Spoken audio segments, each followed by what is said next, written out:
And so we're back. I'm Kim Seabrook. You're watching A Good Look in News on Millennium TV 24. And back to Louisiana. Police put out a warrant for a Louisiana 911 operator who was allegedly hanging up on emergency callers. The New Orleans Police Department is searching for a 911 operator after she allegedly deliberately hung up on callers.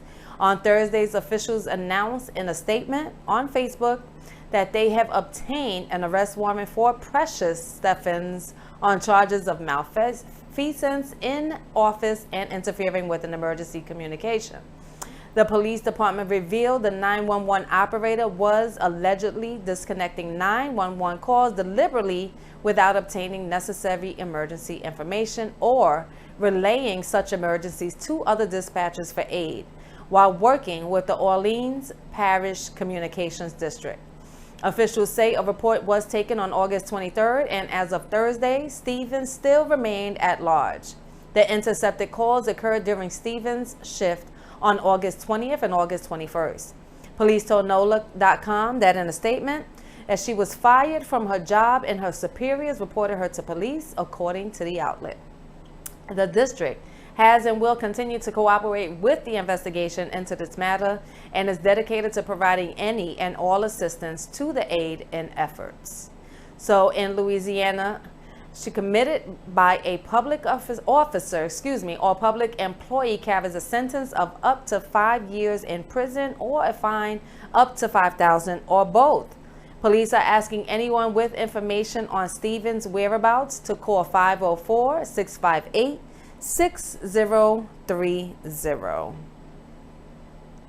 And next we have collectible prices. Yeah, let's get into technology a little bit and collected items. Collectible prices skyrocket to the dismay of hobbyists. Americans have become obsessed with collectibles, bidding up prices for trading cards, video games, and other mementos of their youth. The frenzy has brought small fortunes to some, but a deep frustration for those who still love to play games or trade cards as a hobby. Among the items most sought after and even fought over are the relics of millennials' childhoods. These include copies of trading cards such as Pokemon's, Charizard, and Magic, The Gathering's Black Lotus, as well as Nintendo's Super Mario Brothers. That used to be my game. So the game cartridges. Yes, some cards are selling for hundreds of thousands of dollars, and an unopened Super Mario game recently sold for an astonishing $2 million. What did I do? What was I doing wrong with my childhood? This is more than a case of opportunistic collectors looking to cash in on a burst of nostalgia triggered by the pandemic. Everyone seemingly is angling for a piece of the pie. The cooperations who own franchises such as Pokemon are rolling out new editions as quickly as they can print them. Internet personalities are hawking the products and raking in advertising money. Companies that tell collectors how much their possessions are worth are doing unprecedented businesses and, in at least one case, getting financial backing from a prominent private equity firm looking to get in on the action. But while some collectors and investors see dollar signs, others complain about the breakdown of their tight-knit communities. Players looking to play in person again after the pandemic are unable to find the game pieces that they want. And if the pieces are available, prices have gone up astronomically. Critics of rising prices have become targets of harassment by those who now consider trading cards, comics, and video games no different than a stock portfolio. Prices are going up and access is going down, said Brian Lewis, who operates a YouTube channel under the name Tolarian Community College. And, the collectibles frenzy has been fueled partly by a self-fulfilling cycle of YouTube personalities driving hype around collecting and the rising prices of collectibles. This can lead to big paydays as advertisers notice the frenzy stirred upon among the influencer's dedicated followers. With more than 23 million subscribers, Logan Paul made several videos where he simply opens up boxes of vintage Pokemon cards, hyping the prices he paid and bringing in millions of views. Australian YouTube personality Michael Anderson, who goes by the moniker Unlisted Leaf, has garnered millions of views doing similar videos. And next, into Supreme Court Justice Sonia Sotomayor writes a scathing dissent to Texas abortion ban. Let's talk about this. Supreme Court Justice Sonia Sotomayor blasted her conservative colleagues in a scathing dissent after the High Court's 5-4 decision not to halt Texas abortions bill. The law, which went into effect Wednesday, is now the most restrictive abortion law in the U.S., banning abortions once a heartbeat is detected. Sotomayor, who also ended the 1994 Major League Baseball strike, said in her dissent that the bill is clearly unconstitutional based on its precedents. This equates to a near categorical ban on abortions beginning 6 weeks after a woman's last menstrual period, before many women even realize that they are pregnant, and months before fetal viability. So Sotomayor wrote, most women still don't even know that they're pregnant at 6 weeks, as the embryo does not have a fully developed heart or blood vessels, and bones and muscles have not started forming yet. An embryo is not considered a fetus until 10 weeks. Sotomayor also added that the failure to stop the bill is stunning, and that it rewards tactics designed to avoid judicial review. Presented with an application to enjoy a flagrantly unconstitutional law engineered to prohibit women from exercising their constitutional rights and evade judicial scrutiny.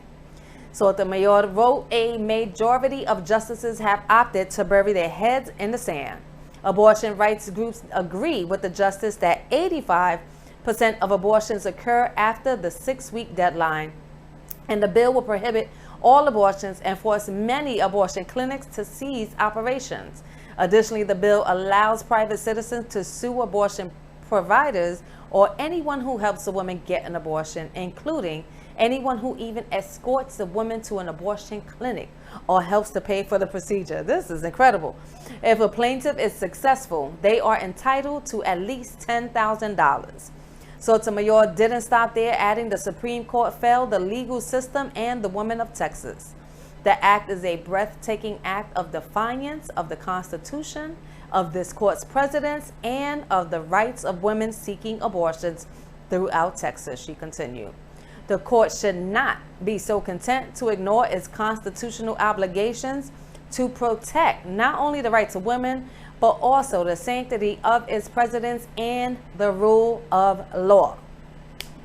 Go ahead. So next we have, I like that. That was powerful. If you really paid attention to it, that was powerful. Next, we're going to move into sports. Racist fans, they throw cups, shouts racial slurs at a soccer player who is Jamaican-born Raheem Sterling, a winger and attacking midfielder for Premier League club Manchester City, and the England national team scored the opening goal in a FIFA World Cup qualifying match in Budapest on Thursday. That move put England up 1-0. As he celebrated his goal, Sterling tore off his jersey to reveal a tribute to Steffi Greg, saying, "Love you forever, Steffi Greg," in memory of his friend who was pronounced dead on Tuesday at the age of 26 from COVID-19 complications. But instead of cheers and celebration, Sterling was hit with cups from the crowd. According to ITV journalist Gabriel Clark, fans also began making monkey sounds, which is disgusting, and gestures at Sterling and 18-year-old England player Jude Bellingham during the match. Earlier in the evening, England players were booed for taking the knee, and it was also not the first time that Hungary supporters have booed opposition players taking the knee. Irish players were severely abused when they made the anti-racism gesture before a friendly match in Budapest back in June. The ban did not apply to the match against England, as the World Cup qualifier fell under FIFA's jurisdiction. That said, FIFA could take action of its own against Hungary supporters after Thursday's incidents. England went on to win the match 4-0 in its first international test since losing to Italy in the Euro 2020 final in July. Dozens of people are being investigated, and 5 people have been arrested for tweets about England's black soccer players who missed penalty kicks in England's 3-2 Euro final loss to Italy back in July this summer. So Greg, the niece of the Jamaican dancehall producer, Russian, and a famous Twitch streamer with more than 36,000 followers on Instagram, reportedly died from coronavirus complications. And the Russian wrote in a social media post, I feel helpless. Little Steffi, I feel like I failed you and couldn't protect you from this COVID situation. Sterling has not commented on the incident. And what we're going to do is let's go into community news. What do we have going on this weekend before we go into a break and bring my special guest on? This weekend, we have Vanessa Gibson. She presents Family Fun Days Saturday, September 4th from 11 to 3 p.m., which is at the Mott Playground at 1114 Morris Avenue, Bronx, New York, 10456. That's off of 167th Street. They're going to be food, outdoor games, carnival games, the bouncy house. Who doesn't love the bouncy house? And more. I would definitely go on to support that. But you know what else is going on and where I'm going to be? Saturday, the Fashion Week Experience. Yes, down in Times Square. It's going to be Fashion Against Violence, where Guns Down Life Up will also be on the runway showing off their items of clothing. And from 12 to 6 p.m., again at Times Square, New York. Showtime is going to be at 3 p.m. And again, I want to thank Guns Down Life Up for asking me to perform down the runway in the middle of Times Square. Like I said, they'll be doing their modeling, showing off their clothes, their design.